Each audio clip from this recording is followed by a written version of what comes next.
everyone. It's good to be here. I just arrived a few hours ago, and it's really awesome place and overwhelming somehow. And I'm happy to be here and tell you a little bit about raising Series A. Can you raise your hand if you are up to a Series A? Are you raising? A few of you. Who already has a Series A? Okay, one. So at least I can tell you a little bit. The funny thing about raising Series A is that you probably do this only one or twice in your life, right? So it's not something you iterate and do 100 times. And so a little bit about myself. You probably heard it. This is my third company. I first had a consulting business for 10 years, then had my first venture capital back where I raised the ABC round, exited to IBM for 500 million. And then I did a lot of angel investments, and finally, 2.5 years ago, I founded Dash0 in the observability space. And to talk about Series A, I did it twice. So at least I could learn from my my tries in the first Series A. And I can tell you it was very, very different, right? Naturally, because I had this exit before, but the first time I raised, that was in 2015. And if you see Europe today, it was a very different place, right? I'm from Germany. 10 years ago, there were not so many Series A investors in the tech community for infrastructure software. These days it's different. And I tried to raise the Series A, and I always tell the story that I pitched 80 VCs, and I get 80 no's. So I didn't really get to a Series A, and then by accident, I found a desperate fund that invested into us. And so it was very tough. It took me months. I didn't really know what I was doing wrong. And finally I got it, and then the B and C were easier. But I want to share a little bit how I do it today. And this time I raised the Series A, I think 2-3 months ago. You see it's much bigger, different times. 35 million Series A. And I got 7 term sheets in 1 week, right? So I think I pitched to 8 VCs. I got 7 term sheets in 1 week. So what happened and how do you do that? That's a little bit what I want to talk about, right? How to raise a good Series A.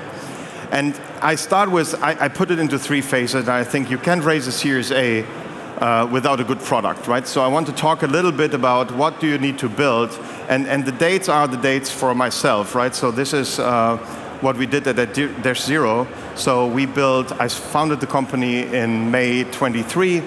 And then we built a product until November, literally 1 year ago, we launched the product. And many of you are much younger. You don't know what that is, right? But that was a game I played when I was younger, and that's called SimCity. And that's how computers looked like back then, right? That was a really good graphics at the time. And SimCity is a game where you start building roads and a city, and then finally you come to have a large, big city like that on the right side, right? And so the way you do this is you build it brick by brick, road by road. You have to build electricity. And I think companies are built very similarly. So you have to keep in mind as a founder, and I'm also very impatient, but you can't step over certain steps and start with that big city right away. You always start scrappy at the beginning, and then you put the brick by brick. And if you do the right steps, you will end up with a really nice company on the right side. And so how do we do that? And how did we do that? And I think the first thing we always hear is start with a minimal viable product. And I'm really not a big fan of that. And I will tell you why. There are markets where it's good to have that, especially today in AI, where speed is everything. But in a lot of categories, it's not a blue ocean market, it's a red ocean market, and people know the category already. And you only have one chance, or mostly one chance, to impress a customer and get a deal. And so in our space, observability, which is a highly competitive market, I think you have to start with what I call a minimal lovable product. So it's something that at least has to be so good that if the user comes in, that it doesn't have to be feature complete, but there's something they love about it, right? And so that can take some time. And for us, it took 18 months. So we built the product for 18 months before we launched. After around 12 months, we got the first design customers in. And also, People always say, talk to customers always, and that helps. It doesn't always help, right? That's something I learned. If you talk to the wrong customer, in my first company, one of the first customers was a classical German enterprise company. And if you work with them, the product will turn into a total wrong direction, I can tell you. So you have to be careful. Who do you talk to, which feedback you get, and what do you derive from that for your product? So build the right product and keep go-to-market in mind. That's also very important. I did 85 angel investments, and I saw a lot of companies who built a great product, but the go-to-market model didn't fit the product. And what do I mean by that? If you have a product which, for example, has an ACV, so an average basically price you get per year or revenue you get per year of $5,000, you can't have people selling it. Right? It's too expensive to have somebody selling a product where you get $5,000 out of it. If you want to have people sell your product, if you need people to sell your product, you need at least $50,000 or $100,000 a year. So keep that in mind. So if you have a product where your users will pay you $5,000 a year, you need to have a product which is basically self-service. Right? People come to your website, they log in, they test it, they put in a credit card and buy it, or have a freemium model. So that's something you always need to keep in mind. So when you build the product and you want to get to the Series A, build it right so you have something that's really lovable. Keep go-to-market in your head, and also do the right pricing model. Right? And the right business model, right? Is it open source? Is it free trial? Is it freemium? Is it a traditional pricing model? You have to think about it, and also about the packaging, right? I learned something, that's why I use the McDonald's menu. You probably know this McDonald's, I don't know, is it called Smart Menu or something? And it is a burger, fries, and a Coke. And at one point, I think McDonald's added a coffee and they sold less. Same price, one item more, people don't buy it anymore because they don't want the coffee. So think of that if you do packaging and pricing. So you have to have the right product, right go-to-market, right price, and then you can get started. This is how our product looked when we launched. It's a very technical product, so don't worry about it. It's mostly for developers and SREs, and it's used to find problems in your application. So if you are running a software, we help you find the right problems in the application. But it took us 12 months to build it, 6 months with design customers, and then we launched. Right? And then I think phase 2 begins. You have a product, you are on the market, and you can sell. And that started for us exactly a year ago, essentially. Right? We launched in November last year at the conference. This is how it looked like. So we launched, and you. 2 things about the launch. I think, if you have a seed round, don't announce the seed round before you have a product. A seed round is a big thing in the press, in the news, you get a lot of traffic. If you don't have a product, it's useless, right? So always keep in mind, if you have a seed round, I always release it when I release the product, because then I get traffic to the website. And then you need to do some sort of an event. So we did it, we launched a year ago, and then I always say the timer is ticking, right? And what I mean by that, then you need to make revenue if you want to get to a Series A. And I don't know the number today, but my rule of thumb that I tell the founders I help a little bit with is you need to get to $1 million in revenue in 1 year. That's it. If you don't get to $1 million in a year, I once said, shut down the company, right? It's a little bit harsh, but I think you have to think like that. You have to get to $1 million in year 1, and then you're really ready. And it's also the only feedback. If you go to customers and you have a meeting and you are super excited and say, yeah, it was such a good meeting, I always ask, did they buy the product? Because revenue is the real feedback. And ask those questions, right? Do you have budget?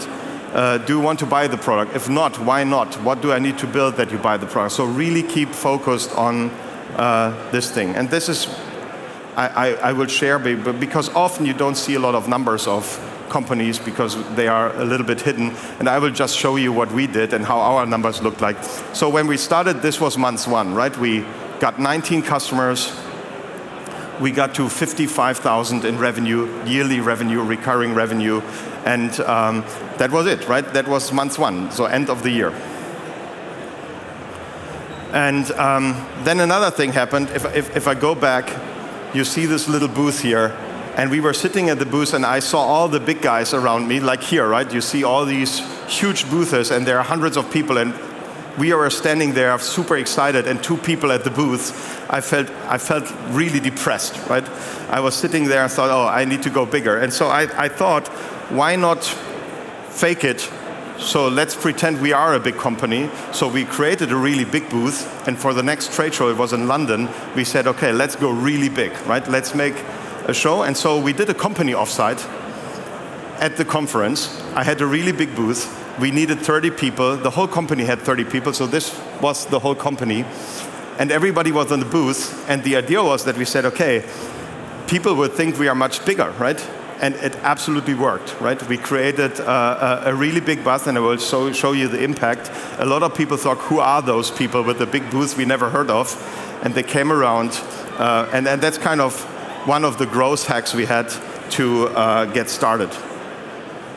And that was I will just share with you, that was our plan with the board, right? This is what we wanted to get to a Series A, right? So when we started, I showed you 55,000. And so when I do plans, I always have a worst case scenario. This is the little bar. So you see worst case was we get to, I don't know, $1 million in year 1. Then I have the realistic plan, which is we get to 1.5 million. And we had the exceptional everything goes well plan, which was 2.5 million, right? That was the goal for a year, and we got started, right? And then we thought if we get there, if we get to $1 million, $1.5 million, we can raise a Series A. So how did we do that? And again, sharing some data. So when we started, so our product works like that. It's a PLG motion. People come to our website, they register, and then because we are monitoring your application, you have to send us data. If you don't send us data, we can't really help you. So you have to send us data. So there's a conversion rate from registered to sending us data. And then they have a 2-week testing period. And then they can convert to a customer. So when we started, you can see that we had conversion rates of like 10, 15, 20% from registered to sending data, and between 0 and 20% from sending us data to becoming a customer. And so what we did, these are weeks, right? This is every week, very data-driven. We had every channel of marketing, so we tracked where the customers are coming from. Was it outbound? Was it a partner? Paid search? Is it direct traffic, organic search, referral, YouTube? So the list goes wider on the right side. So every channel we tracked, and we looked where are the customers coming from, how do they convert, where do we put more money? And so we iterated, and we improved the product, we improved the marketing every week, very data focused. And you can see, I shared until April, we went from 16 registrations to 115 registrations, and finally we got there that we got 23, 17, 20, around 20 customers a week that we won, right? So we got to a way where we understood, and we had conversion rates of 40% from register to data and 40% from data to customer. So then we had the predictable model where we knew if I put $1 into Google, how much do I get back, right? That took us, you can see, from December to April, 6 months, no, 4 or 5 months, from understanding how the product works, optimizing, and it doesn't really make sense to spend a lot of money in marketing and everything if you don't figure that out, right? If you put money in there at the beginning, you will just burn it. You will burn users, you will burn everything. So I think iterating fast, understanding your data is very, very important to get to that Series A step.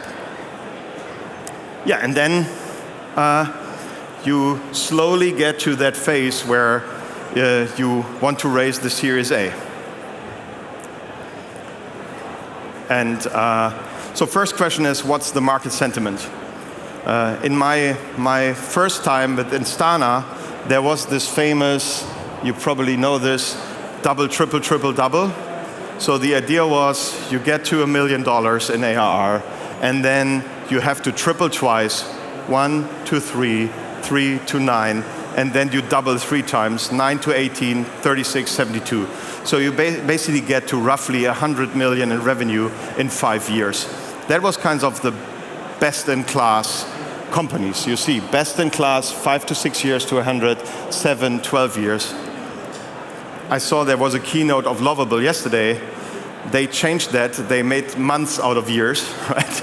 So they got to 100 million in 6 months.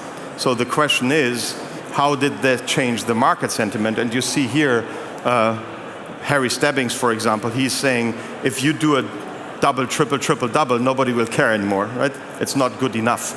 So though I said at the beginning, 1 million is what you need to achieve in year 1, and then you need to do the double, triple, triple, double, I don't think that this is, I think it's still enough to raise a round, but not a really good round. If you want to raise a really good round, you need to be even better than that, right? You need to really grow fast. I think that's just how the market is working right now. Growth is everything, and especially fast growing is absolutely a minimum requirement these days. So again, growth is everything. And I shared some market data here of rounds. These are Series B. I got that data. And you can see in 2021, we were at this crazy peak, right? Where we had high valuations, high growth. And everybody was telling after that, oh, growth is not everything anymore. And guess what? Everybody has forgotten about that, right? We are almost back at 2021 peak, right? Almost. So valuations are again skyrocketing. The amount of money we are raising is skyrocketing. You can basically see that Series B at the moment, people raise between $20 and $60 million at valuations between $200 and $600 million, right? So really high. But the core metric for that is growth. Growth is everything.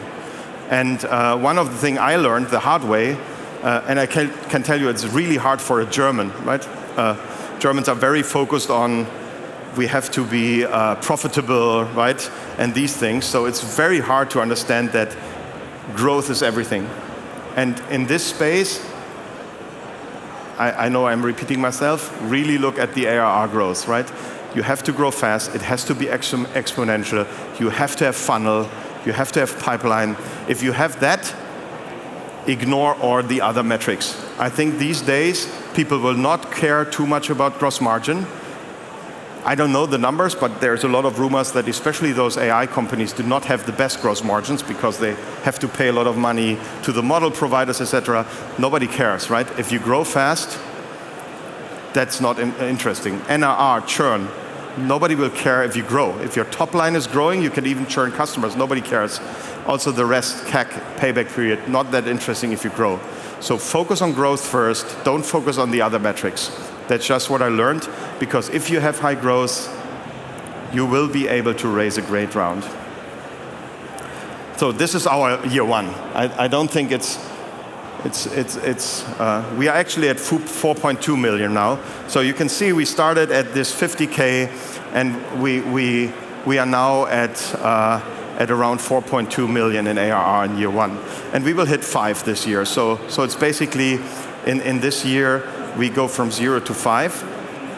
And you can see when we raised the Series A, so roughly when we were at a little bit above 1 million, we raised our Series A. But, you know, there's a sales cycle time, so our sales cycle is around 3 months. And so you have visibility into the future. So we had clear visibility into that growth, right? So when we raised the round, we were at 1 million, but we could already see that we can grow to 3 million. That's when we raised, right? And the way I did the Series A, to just share like how I did, I never use slides, never. So I never have a pitch deck. I never, in my whole life, I never used, also in my old Series B, C rounds, this time seed, Series A, I never have a slide deck. I never pitch. I keep relationship to the investors, and I share the data that I have. This is Hex. This is a tool we are using, and I always have the data for myself, and I share exactly the same data that I have with the investors. So if I talk to them, I pitch the product, whatever, and then I show, if I want to show them the traction, I don't have any slides, I say, hey, I show you my data, right? In my point of view, that creates kind of trust. It creates trust that you know what you're doing, right? It's not an Excel or PowerPoint that you created for an investor. It's the data you're using every day, right? It's real data. It shows that you know how to do your business. And so I'm showing them this, right? Or the other chart that you've seen, the marketing chart. So I show them the conversion rates. I show them my slides. I show them my reports. And then I walk them through it. I walk them through my CRM, show them the pipeline. We'll tell them about the deals that are coming. Why am I growing to 3 million? So it's really about creating trust that you know and understand your business. You're data-driven. You can show growth. That's what we could show. And then you go and pitch, and at one point, somebody will pull the trigger, and you will get a term sheet, right? So I got the first term sheet back in, when was it? August. So I got the first term sheet on a Friday, I think it was. And then next week, I reached out to the other people I was in contact already, and I got to 7 term sheets in a week. And the only thing I did is shared the data, showed the growth, created trust, shared my vision, and then you essentially get those term sheets, right? And yeah, that's basically it. So build the right product, grow, and then show and go to the investors, right? And in my point of view, you always have to be raising. When I arrived this morning, I already had 4 VC meetings today for my Series B. So I'm trying to now, because you have now the time to do relationship building, because I have some time for the Series B. But I always make a list of 10 VCs, not more. Sometimes I have companies, they send me a list and ask for introduction. I get a list of 150 VCs, right? Very different, but I think 10 is enough. Think about what would be your favorite 10 VCs in different categories and understand the categories, right? Understand that, I don't know, what is a Series C, Series A investor? What is a later stage investor? So focus on the VCs that are relevant for your stage, relevant for your category. Find the right partner, right? There could be a VC, and in my category, observability, there could be one partner investing in fintech and the others investing in infrastructure. So I need to figure out who's the right partner in infrastructure. Is there competition? Don't talk to VCs who invested in your competitor. Of course, they want your information and you will probably give them. Don't do that. So I always look at who invested in my competitors. That's a no-go. And then I come up with a list of probably 10. So I know the 10 I want to do my Series A or Series B. I know the partners. I reach out to the partners, and then I try to meet them regularly. Every 2 to 3 months, I have an update call with those partners, so 10 meetings every quarter, where I update them on my business. Again, I'm not creating a slide deck. I am showing them my progress. I'm trying to create some sort of FOMO, right? Fear of missing out. They need to understand, oh, it's a great company. I want to invest. And then I also ask for things. Every meeting with the VC, you can have asks. Ask for customer intros. We did some great deals with intros from potential VCs. They invested in companies that could be your customer, so ask them for it. Ask for intros to key hires. If you need a new VP of sales or whatever, you can ask those VCs if they can help you. Because at the end, it's a relationship, right? It's not only that they want to invest in you, you want some value from them. So ask them for customer intros, ask them for key hires, and then, again, this is just the way I do it. I have no deck. So just show them the data and share that data in those meetings. And over time, somebody will pull the trigger, and you will get a term sheet, and then you can make it competitive. Then you reach out to those 10 and say, hey, I got a term sheet. If you want to be in, you know me. I shared all the data with you. Let's be fast, right? And for me, at least in the last 2-3 rounds with Instana and also now, it worked pretty well, that way of doing it. Yeah, and then you finally close, right? That was my last round. Excel and Cherry led the round, and I have Dick Ventures in. And we had a good announcement. Funny enough, I have to share, people always want to get into TechCrunch and these platforms. And these days, raising a 35 million round, a Series E, is absolutely not relevant to get into TechCrunch anymore, right? So they said, oh, that's boring. We don't want to publish it. So it's the first time that my round was not published on the larger increments. So you can see in AI, it's a crazy world that even a 35 million Series A is nothing that you would write about. It's not big enough. So just keep that in mind. So we had We had some good coverage, but not in the big news. But I would say I'm pretty happy with the round and how it worked. And at the end, you then have to enter phase 4, which is scale, to get to Series B. So once you get the money, also keep in mind that you need to put that money into work, which you should, and that means that you hire. So we were 35 people when I raised in August. We are 90 people now. So I hired 55 people in the last 4 months, and we will be 120 people by end of the year. So it's really fast growth, mainly in go-to-market, because it's still, for us, it's very relevant to go into the US market. The US market is big, so take the money, put it into action, and then you are ready for the Series B, probably pretty soon. Yeah, that's it. Thank you.